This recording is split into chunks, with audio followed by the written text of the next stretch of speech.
లేవీయకాండము 11వ అధ్యాయము. మరియు యెహోవా మోషే అహరోనులకు ఈలాగు సెలవిచ్చెను. మీరు ఇశ్రాయేలీయులతో ఇట్లనుడి, భూమి మీదనున్న జీవులన్నిటిలోనూ మీరు ఈ జీవులను మాత్రము తినవచ్చును. జంతువులలో ఏది డెక్కల కలదై నెమరువేయునో దాని తినవచ్చును. నెమరువేయి వాటిలోనూ 2 డెక్కలు గల వాటిలోనూ వీటిని తినకూడదు. ఒంటె నెమరు వేయును గాని దానికి 2 డెక్కలు లేవు గనుక అది మీకు అపవిత్రము. పొట్టి కుందేలు నెమరువేయును గాని దానికి 2 డెక్కలు లేవు గనుక అది మీకు అపవిత్రము.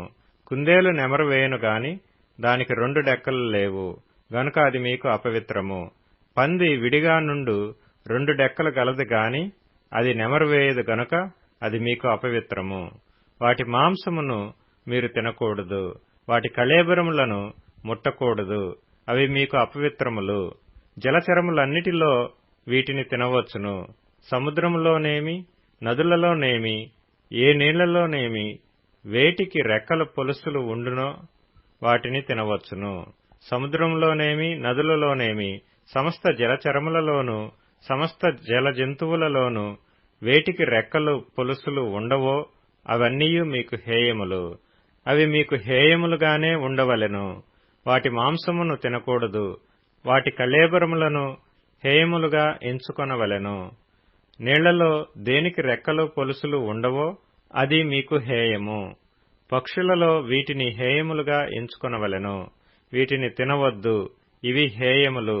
పక్షిరాజు, పెద్ద బోరువ, క్రౌంచ పక్షి, గద్ద, తెల్లగద్ద, ప్రతి విధమైన గద్ద, ప్రతి విధమైన కాకి, నిప్పుకోడి, కపిరిగాడు, కోకిల, ప్రతి విధమైన డేగ, పైగిడి కంటే, చెరువు కాకి, గుడ్లగూబ, హంస, గూడబాతు, నల్లబోరువ, సంకుబుడి కొంగ, ప్రతి విధమైన కొంగ, కుక్కుడు గువ్వ, గబ్బిలము.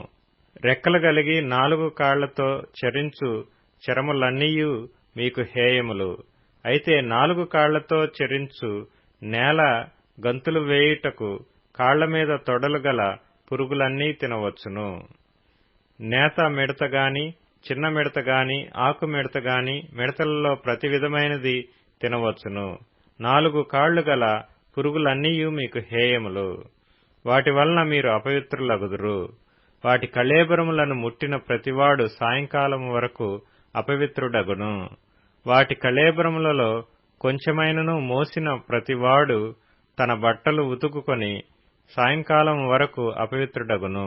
2 డెక్కలు గల జంతువులన్నిటిలో విడిగా చీలిన డెక్కలు లేకయు నెమరు వేయకయు నుండునవి మీకు అపవిత్రములు.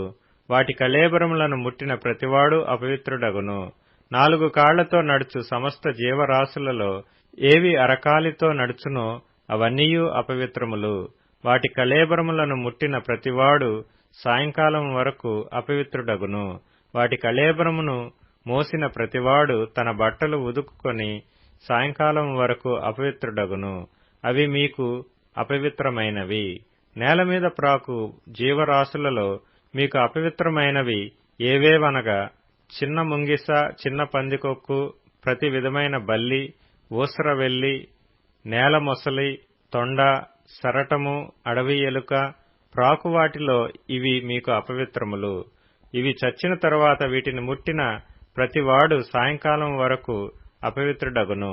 వాటిలో చచ్చిన దాని కళేబరము దేనిమీద పడునో అది అపవిత్రమగును. అది చెక్క పాత్రయే గాని, బట్టయే గాని, చర్మమే గాని, సంచియే గాని, పనిచేయు ఉపకరణము ఏదియు గాని అయిన ఎడల దానిని నీళ్లలో వేయవలెను. అది సాయంకాలం వరకు అపవిత్రమై ఉండును. తరువాత అది పవిత్రమగును. వీటిలో ఏదైనను మంటి పాత్రలో పడిన ఎడల దానిలోని దంతయు అపవిత్రమగును. మీరు దానిని పగుల కొట్టవలెను. తినదగిన ఆహారమంతటిలో దేనిమీద ఆ నీళ్లు పడునో అది అపవిత్రమగును. అట్టి పాత్రలో త్రాగిన ఏ పానీయమును అపవిత్రము. వాటి కళేబరములలో కొంచెము దేనిమీద పడునో అది అపవిత్రమగును. అది పొయ్యి అయినను కుంపటి అయినను దానిని పగలగొట్టవలెను. అవి అపవిత్రములు. అవి మీకు అపవిత్రములుగా ఉండవలెను. అయితే విస్తారమైన నీళ్లు గల ఊటలో గాని గుంటలో గాని కళేబరము పడినను ఆ నీళ్లు అపవిత్రములు కావు, కాని కళేబరమునకు తగిలినది అపవిత్రములగును. వాటి కళేబరములలో కొంచెము విత్తుకట్టు విత్తనముల మీద పడినను అవి అపవిత్రములు కావు, గాని ఆ విత్తనముల మీద నీళ్లు పోసిన తరువాత కళేబరములో కొంచెము వాటి మీద పడిన ఎడల అవి మీకు అపవిత్రములగును. మీరు తినదగిన జంతువులలో ఏదైనను చచ్చిన ఎడల దాని కళేబరమును ముట్టువాడు సాయంకాలము వరకు అపవిత్రుడగును. దాని కళేబరములో ఏదైనను తినువాడు తన బట్టలు ఉదుకుకొని సాయంకాలం వరకు అపవిత్రుడగును. దాని కళేబరమును మోయువాడు తన బట్టలు ఉదుకుకొని సాయంకాలం వరకు అపవిత్రుడగును. నేల మీద ప్రాకు జీవరాశులన్నీయూ హేయములు, వాటిని తినకూడదు. నేల మీద ప్రాకు జీవరాశులన్నిటిలో కడుపుతో చెరించు దానినైనను, 4 కాళ్లతో చెరించు దానినైనను, చాలా కాళ్లు గల దానినైనను మీరు తినకూడదు, అవి హేయములు. ప్రాకు జీవరాశులలో దేనినైనను తిని మిమ్మును మీరు హేయపరచుకొనకూడదు. వాటి వలన అపవిత్రులగునట్లు వాటి వలన అపవిత్రత కలుగ చేసుకొనకూడదు.